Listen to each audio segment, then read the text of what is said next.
Hello, hello, hello, everyone. How is everyone doing? Happy Wednesday. Good morning, Patrick. Good morning, Sterling. Sterling with the news and some earnings information like Boeing, which was a beat miss. Or, yeah, it was a beat miss and a little down this morning. Good morning, Tony. Let's see, who else do we have? What else do we have here? Sterling, lots of news in here. Good morning, Christoph. All right. Well, sorry about yesterday. Emergency situation popped up with family I had to take care of, so that's why I did still post one. It's if it's not the normal time, unless there's something catastrophic, I'll try to still get something out and you can watch it on demand if you can't watch it live. Just wanted to cover a couple things yesterday though, so let's get into it. Now I know why you have not been talking about gamma flips for a while. Uh, has your costume is going gamma for Halloween? Oh, oh boy, oh boy. So let's see here. What do we have this morning? We had the mortgage stuff out. Mortgage rates still very high. Building permits, new home sales. So nothing much really. We got the crude numbers. Crude stopping out the double, hitting the invalidation point after hitting the first target. We'll take a look at that. Powell speaking after the close today. His last speech, I believe it's his last speech before the rate pause next Wednesday. We also had Microsoft, which was a beat, Google, which was a beat. Microsoft up about 4.8%, Google down 6%. So Google offsetting Microsoft's gap up, and all the rest of the mega caps are pretty much down. Remember, Meta after the close today. Visa also down after earnings. So lots of stuff still. Earnings season is going to be busy, and remember, we got Amazon tomorrow. Groups, comm services led by Google getting crushed this morning. Basic materials and energy slightly up, followed by technology. Fed watch still in for the pause. Next Wednesday, fear and greed still in fear mode, not still in fear mode. Where else do we sit? So Sterling put in there Boeing this morning. We also had T-Mobile. But, not a lot going on. I did not look at General Dynamics. I forgot to look at General Dynamics. Meta after the close, that's the big one today. O'Reilly Auto Parts. I always watch the auto parts ones. And then tomorrow, UPS. UPS is probably the biggest thing I'll be taking a look at. One of my favorite, used to be one of my favorite to trade, Tractor Supply Company. Good old Tractor Supply Company. So, where do we sit? I talked yesterday. Let's see. Good morning. I'm okay, Christoph. Thank you for asking. Good morning, Royal Palms. Uh, I don't know unless he shocks. I mean, I think the pause is baked in, so I don't know what he can say unless I doubt he'd put any projected hike back on. Uh, U.S. banks could be grappling with at least 650 billion in unrealized losses in their securities portfolios, according to an estimate from Moody's. We'll see. Jacob, good morning. Thank you for putting that in there. So yesterday I was seeing, because we could get a percent B buy with cycles turning up, we got the break above the high, but then the close back below it. So no percent B buy triggered yesterday. So still sort of a sideways correction after making new recent lows, not been able to sustain much of a bounce. I'll probably need something from Meta or Amazon to really kick it into at least some bounce mode. So inside day so far to yesterday, so I'll be watching yesterday's low. Yesterday's low right around 242 and yesterday's high around 42.90.50. But keep in mind, yesterday's high is coming in with a rotation zone, so I'm going to be first watching if it does rally up here for a key resistance up here. Support near yesterday's low. If we do get back down there, my support zone is 42.35 to about 42.40. And then if we break below that, it would be for a retest of the low area 42.13 where we hit the harmonic, and then the next harmonic below there is 41.86. So The only positive you have is cycles trying to turn up, trying to get out of, we got out of oversold condition. But we have weekly cycles bottoming, sort of in this, you can see the channeling pattern, but even on a bounce, my key area is still 43.22 to 43.50, really. So that's what I'm watching. If we do get any bounce, it's not going to be for a huge bounce just yet. Good morning, Anissa. We'll have to take a look at TLT if we have some time. NASDAQ, same thing. We did yesterday's low and high are key for me, although the major resistance before yesterday's high is about 14,875 area, right around there.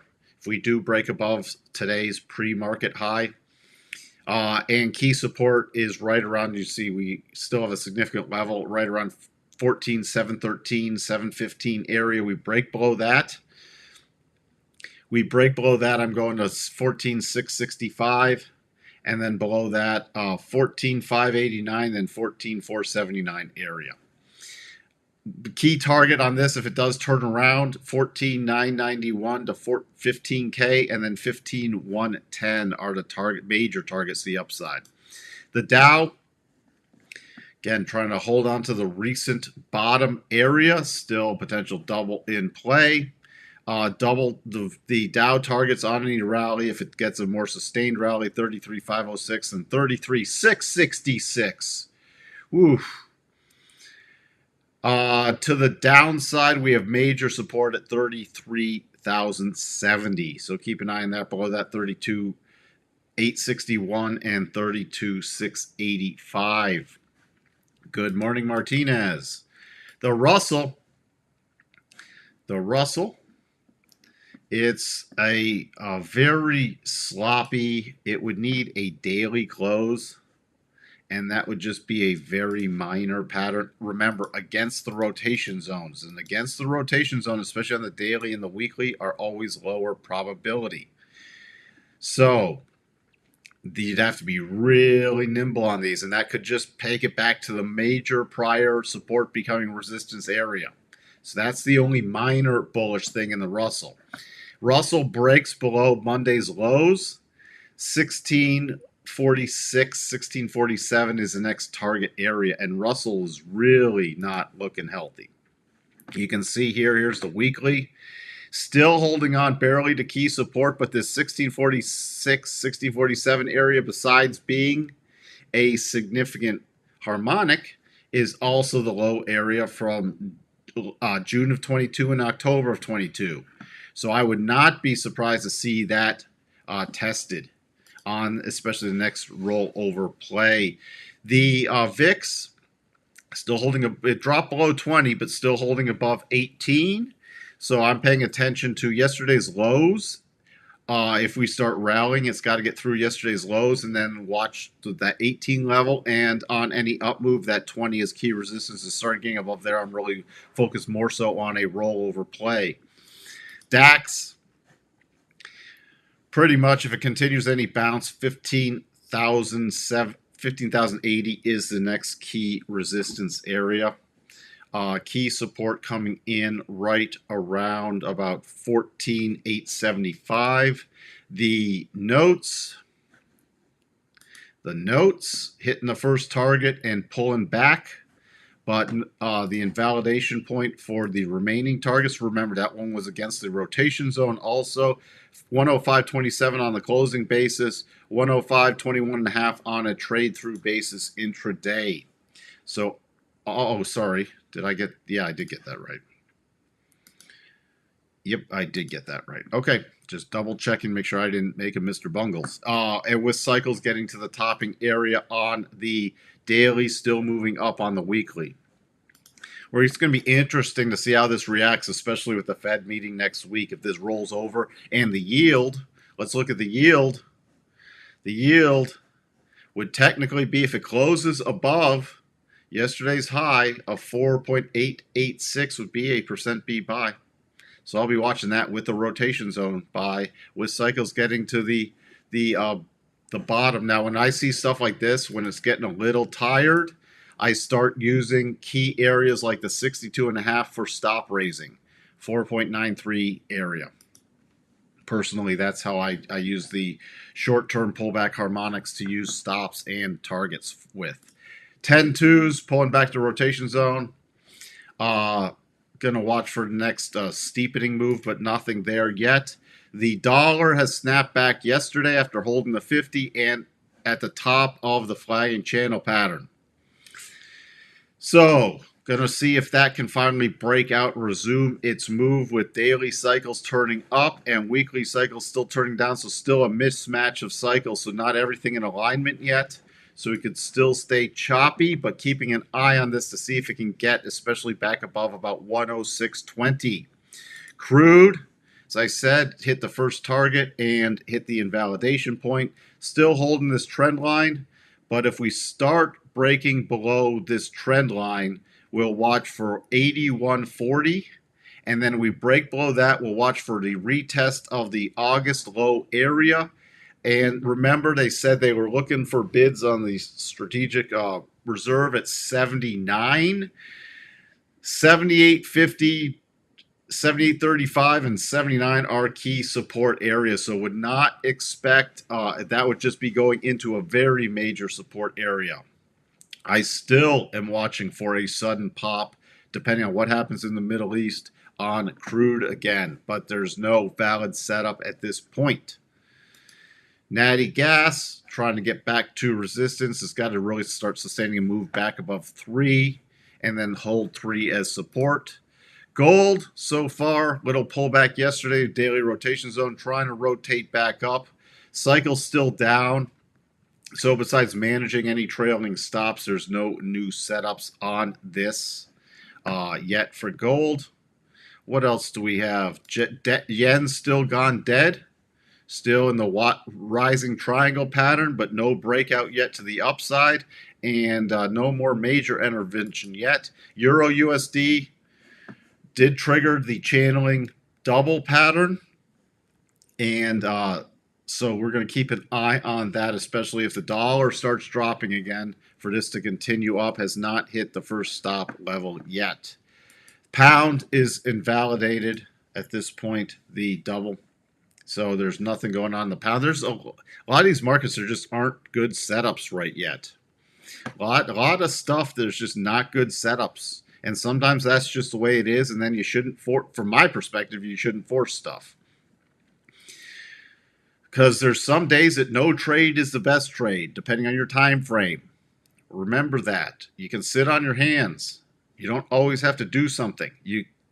Doing nothing can be very beneficial because it keeps your capital dry waiting for the strong setups.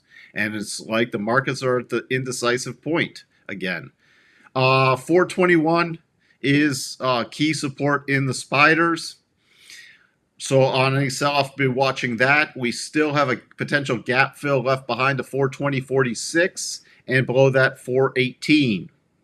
To the upside would be to the gap yesterday to the close 423.63, then to the high area yesterday 424.82 to 425, and then we're looking roughly at about 426.50. The Qs. The key area still, did we fully fill this gap? I do not remember. 355.67, 355.79. No, so we don't. So it's 355.79 to 355.67 on any rollover play. And then I'd be looking back around 354.25. And then we have the gap down open price 353.26, and then it would be 351.36 to the downside.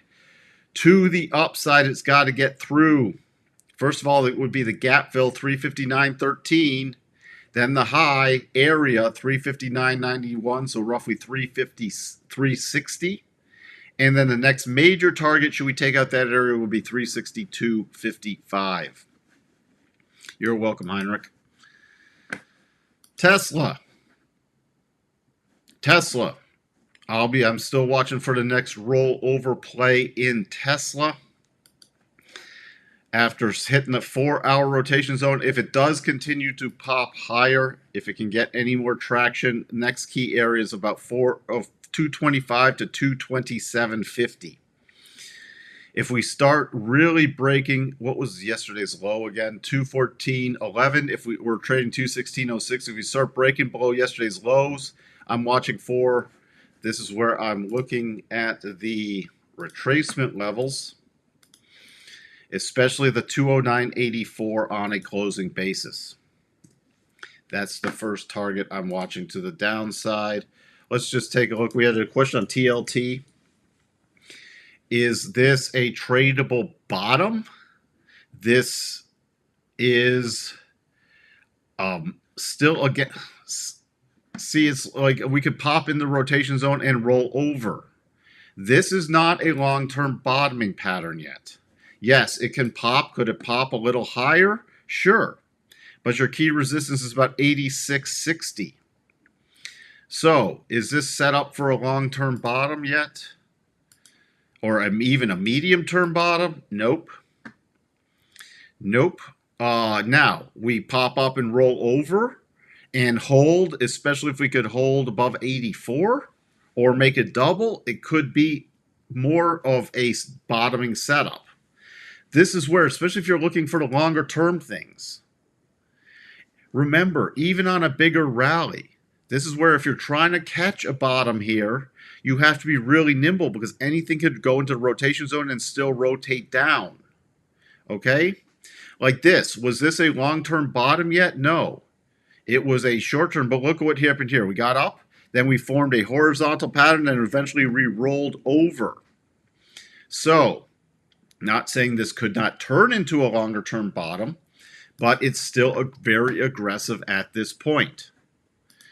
NVIDIA, still holding the key levels. Not much to talk about there. Microsoft, we have the gap up. The key area I'm watching on the closing basis is, oh, what is that level? It's right around 345.50. That's what I'm watching on the closing basis today to see if that holds above there. I would not ignore then if you're trying to play that short term. The next target I would use would be the 352.60 area. Not the 87.5 yet. On any breakdown play, key support coming in back at the 50% harmonic and what it's gapped above before the breakdown play. But it'll be interesting to see how it reacts up here today. And then Google, the gap down below, a lot of key areas coming into a very major support area. This 127.50 to 128.50 is very key. Trading pre-market 129.90. If we do hold some stuff, would not be surprised to see this possibly do a little snapback rally. But I'll be watching for 132.50 and then 133.80 as key levels of resistance. I doubt it could get today to 133.80. Now, if this rolls and eventually breaks these this bottom area, because it's getting into triple bottom area, or actually quad bottom area at this point, would watch out below. There's still a gap left behind. I'm not expecting that to do anything today, but we'll be watching that longer term. Is there a valid weekly potential double top? Looks like there could be. Looks like there could be. Yes. Now, if we come down here, hold the rotation zone, and rotate back up, it will turn into a triple on a weekly. But at this point, and at least the rotation zone would be out of the way on the daily and the weekly. So you'd need a weekly close below 127.22. And I would not ignore this second target if that did trigger. So that, yes, it is. It is valid, Sterling. Good question. We have Meta after the close. Meta, we also have the, all the Attorney General lawsuits filed against it, and Meta still does have the potential double top. Needs the close below that 274.38. Okay, trading pre-market just slightly gapped down, but that'll be interesting to see where earnings are. So that's where that sits. All right, let's peek at Amazon. since their earnings are tomorrow. Amazon so far, from the significant double top here, has held the first target area. The first target area. So the invalidation point again for this is on a closing basis 137.30, which would also be back above the 200. So that would be key. To the downside, since it's still a double in play, you still have the target areas of 120, about 70, and 117.50. Then below that, it's into a clear path move with the next major target being 107.66. So that is a very key right there to the downside. So we shall see what leads from that. Macro question: with the recent rally in treasuries and in utilities, does it look like there may be a flight to safety setting up? Or it's a disbelief that the Fed is still behind the curve. There could be, especially with what's going on with the Middle East, but I also think that's what's going on with gold. So, when you get treasuries and gold rallying at the same time, and gold's really not pulled back much and paused, and now you have the treasuries still holding up. So it's going to be interesting going into next week, especially after today. If they stay strong after Powell speaking, if Powell's all in pause mode, and the 10 years keep rallying, that's going to give us a lot more information. Especially since things have somewhat quieted down. They're nowhere near resolved in the Middle East, but they've somewhat quieted down, waiting for the next shoe to drop there. But if the treasuries keep rallying, then it's not necessarily a flight to safety. I think it's more that some areas of the markets don't believe the Fed has really contained stuff. So, with that, thank you again. Sorry for yesterday being late, but just know if there's not a preview popped up, then something's happened. I've mentioned that before. So I'm planning on being here at the normal time for the rest of the week. So I will see everyone tomorrow. Let's pay attention to Meta earnings after close and Powell speaking. So you got Powell and Meta after the cash close. Talk to everyone later. Bye for now.